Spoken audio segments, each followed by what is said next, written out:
everyone. I wanted to do a tutorial step by step that would be easy for you guys to learn how to do a clothing quilt. Now, my quilt that I'm doing is for my daughter. She's a big fan of The Walking Dead. We've been collecting shirts. I needed a total of 15. I got like 6 of them on order, just waiting. I had purchased them on AliExpress. Good prices on there, by the way. I know the shirts that I have here, I purchased these on eBay and I spent well over 100 bucks. AliExpress is the way to go. So this is the pattern I'm going to be doing. I'm doing a film strip. Since it is a show, there's different scenes, different episodes and things like that. And kind of capture the favorite scenes that she loves and using the shirts that she has, kind of thing. So I guess for this tutorial to teach you the basic of how to make a clothing quilt with t-shirts, just plain old t-shirts, no buttoned up shirts or anything, just basic t-shirts, to teach you how to get started, how to know, what size of square I should use to make my quilt. So now, first step, of all is it doesn't matter what kind of shirt. It could be kind of worn. I'm going to show you guys some stabilizer, which you guys seen in one of my tutorials on how to make a memory pillow. That stabilizer is the same stabilizer we're going to use to stabilize these shirts. It's a cotton stabilizer. It's great stuff. It helps those shirts, especially if it's shirts that someone used a long time. It kind of makes them strong enough so then when you wash this quilt, it won't stretch or move or wear out any more than it already has. It kind of will protect it. So this is the pattern I'm going to use, but for me, I recommend the tools you're going to need for this. You're going to need some kind of a fliss cutting board. That is a must. You can find them at Walmart. You can find them at any Hobby Lobby or craft store. Find a stencil template that's really hard. A 12.5 by 12.5. You want to get one of those. This is so important. And also for this project, you want to get a fliss tool or cutting tool, a rotary tool. That's what you're going to need, including stabilizer and the shirts that you have. This quilt, this is a pattern I've done before. Hers, it's going to be, the square sizes are going to be different. Her squares are going to be bigger, and this is a really huge quilt, but hers is going to be a film strip quilt like this. Sorry about the glare. Except these squares are going to be 12.5 by 12.5. I'll do the film strips. And this is just like I think this is a Dr. Seuss quilt. Hers is going to be a bit more bold. Now, heads up before I show you the shirts that I'm going to be showing you. They're a bit, if you don't want to see blood, if you don't want to see zombies, if you don't want to see those kind of things, I'm sorry. I want to move on to another video because some of these pictures are a bit bold and you may not, it's not PG. If you have children watching, it's probably not a good idea. So that being said, just giving you a heads up, but it's going to be a film strip quilt, and I'm going to show you how I do this quilt pattern. But the main thing is, if you don't want to go crazy doing a pattern like this, I at least want to teach you how to make 12.5 inch squares from a shirt after it's been stabilized, to where you can take one square and another square and put them side by side and still make a quilt. You don't have to do a certain pattern. It's just square after square after square. Just no different than that one tutorial I showed you guys how to make a junk journal cover or those granny squares. It's the same thing, same concept, just larger squares. So the first thing I was going to do, which I'm not going to be cutting any of the squares out. If anything, right now, I'm just going to cut away some of this fabric. So before I get started, let me pause this and raise the camera up so I'm not so close. Okay, that is much better. So these are the shirts I'm going to use. And what's really cool about this stencil, it's see-through. And this is the actual size I'm needing, which when I'm going to be cutting the fabrics out today, the shirts today, I'm not going to cut it too exact because I want to stabilize this fabric. So when I'm going to use my rotary tool, depending on where I want this to be seen, how I want this scene to be out in this square, depending where I'm putting the stencil, I'm going to at least cut an inch or two around it because I still need to iron on the stabilizer on the back of this shirt. Right now, I'm just trying to eliminate a lot of this shirt, so I don't have to deal with it. I do know in this scene, I can go a little bit closer for you guys. Sorry, my arm's in your way. I do not want all this in here because there's so many other shirts and stuff that I do want to have. I'm going to skip on this because I think these have so many cute little squares I can use for something else, and I'm going to put that one aside. If you're not happy with how that scene's looking out in that square, go to the next one. Again, heads up. literally, heads up, it's a vulgar scene. So if you can't stand blood and you don't want to see this, move on. I'm sorry. I really wanted to capture the scene because it was a very important one. In her shirt, who would have thought I'm making such a shirt quilt for my daughter, but she loves this show. And you know what, to be honest with you, it is a little addicting. So this is exactly where I want this to be, enough where I have a stitch line on either side. And then, like I said, what I want to do is take my knife, my rotary tool, and I at least want to cut on the outside, at least an inch or two. I'm going to go more than that because t-shirts stretch.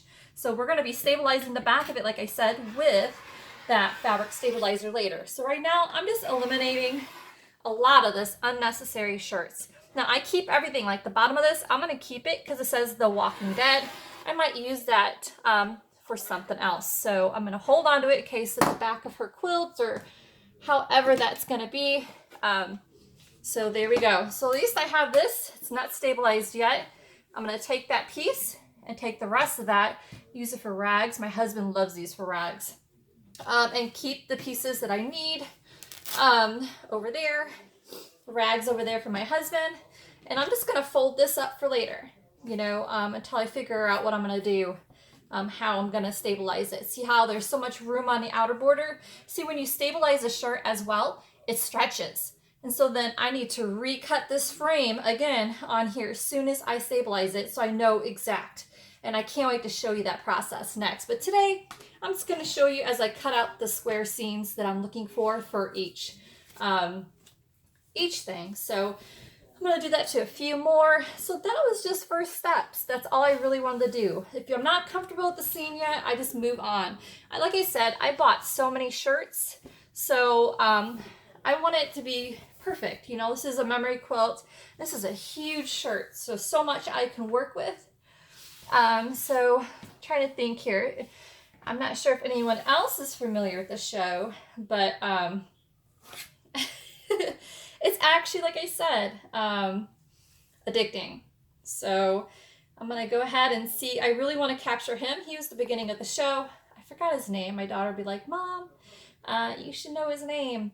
So that's what I'm going to do. I'm just trying to capture as much as what I want. Rick, he's like the main character. It's pretty much, this show is off of a comic book series. I don't know if I want that in there.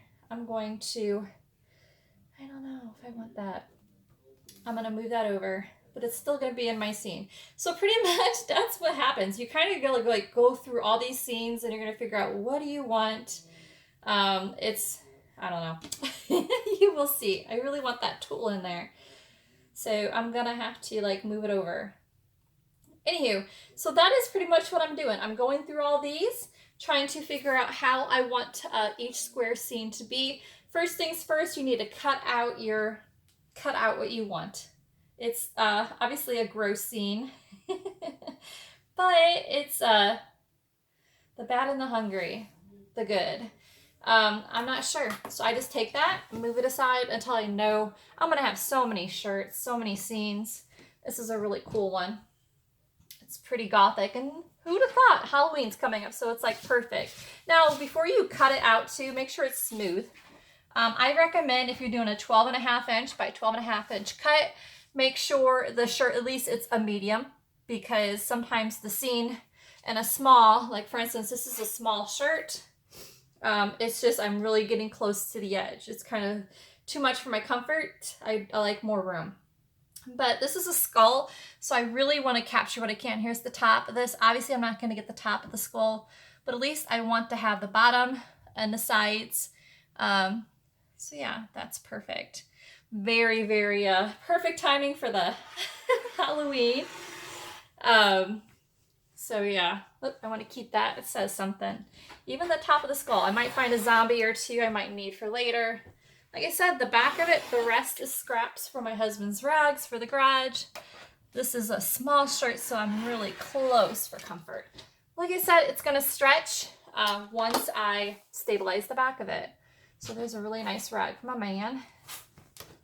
Make sure I rip that without ripping the front of the shirt. Have to get that again. All right. So, like I said, you could cut later. the main thing is just to see how much room I have going on here. Most of that skull is possible. Cut that off. That looks like that was the inside of the shirt. All right, so it's not exactly square yet, not till later. I'm gonna stabilize the back of these guys. But cool. So I'm gonna have that, and I'm gonna have the film strip. So it's gonna be like scene by scene. It's gonna be so cool. I think you'll see in time. It's gonna be really cool. Film strip in between each scene. It's gonna be totally, you know, I'm sure there's some Walking Dead fans out there who are gonna love this. So that's 2, and I need on this pattern, I'm gonna need at least 16. So 4, 5, 6, 7, 8, 9, 10. Yep, 16 squares that are 12.5 by 12.5 to have a really good size quilt. Yeah, so that's what I'm doing. Looks like I have 1, 2, 3, 4, 5, 6 right there. I know I have more on order. I have these here, which I still need to debate on how I want it to look. I like this. It says our walkers. I don't know if I like that. All my friends. So yeah, that's what I gotta do. I'm not sure about that guy either. Yeah, I bought these a year or so ago. I've been wanting to make this quilt for her, but it seems like it's always been something. And I just kind of, you know, how life goes. And so the last time I made my daughter a quilt, she was like around 2. So I've been making everyone else quilts. But her, I have, you know, time goes by, and I just don't want to miss out on something that I know that she's going to absolutely love. I'm sure her children one day will be like, Mom, what is with this quilt with all this blood and such? But oh well, it is what it is, right? All right, so this is a scene where they lived in the prison for a while. So I really wanted to get into this and the head of the walker here. That is the reason why I got this shirt. So that is the main thing I want to capture. So I gotta make sure all those wrinkles are out, figure out where I'm wanting this enough to where I get people walking in. That matters to me. Those who know The Walking Dead. So that's what I'm doing. So I want to grab that scene as much as possible. This video might be a little boring, but this is part of the process. You want to like eliminate as much as the piece of fabrics you really don't need. Save yourself, I'm telling you. This is like an easy step process to save you from all that unnecessary work of cutting. Don't use scissors. I'm suggesting don't use scissors. Just you need those certain tools. It's worth buying anyways. So again, see how it bubbles up a little bit? I don't know if you guys see that. Shirts are like, they have like that print on there that they iron on these decals and such. And if you don't have stabilizer, you get this bulk. So I could not imagine quilting square by square and see that thing stretches in every direction. We totally want to eliminate that. So that would be step 2. Right now, I'm going to finish these and then we'll do step 2. I know this is a very short video, but at least wanted to show you how to get your shirts, you know, ready to go. Now, if you want to make a memory quilt that's with t-shirts like this, using a 12.5 inch by 12.5 inch like stencil, excuse me, you are going to need at least 16 shirts. 15, 16 shirts, 1 shirt to, if you say, oops, I cut it wrong. So if you just gather up at least that many shirts, you have yourself a nice size lap quilt for a guy, a great size. So, and that's including, you know, without adding borders. So this here, at least the pattern I'm showing you now, I'm adding some borders and I'm adding rows. So, yeah, at least 16 shirts. And like I said, once these are stabilized, if you just want a quilt where squares are side by side, which you can, after they are stabilized, you sew 1 square next to the next square, and you have yourself a quilt top that is going to be so easy to sew together because they're large squares, you know. So I hope that was helpful. I'm going to finish these up, and I can't wait to show you guys step 2. Sorry again for the vulgar photos of these shirts. But hey, I did warn you if you're still watching. So happy quilting if you're going to try this out. I hope you do. And I'd love to show you guys the process and how I make a memory quilt that is a movie strip.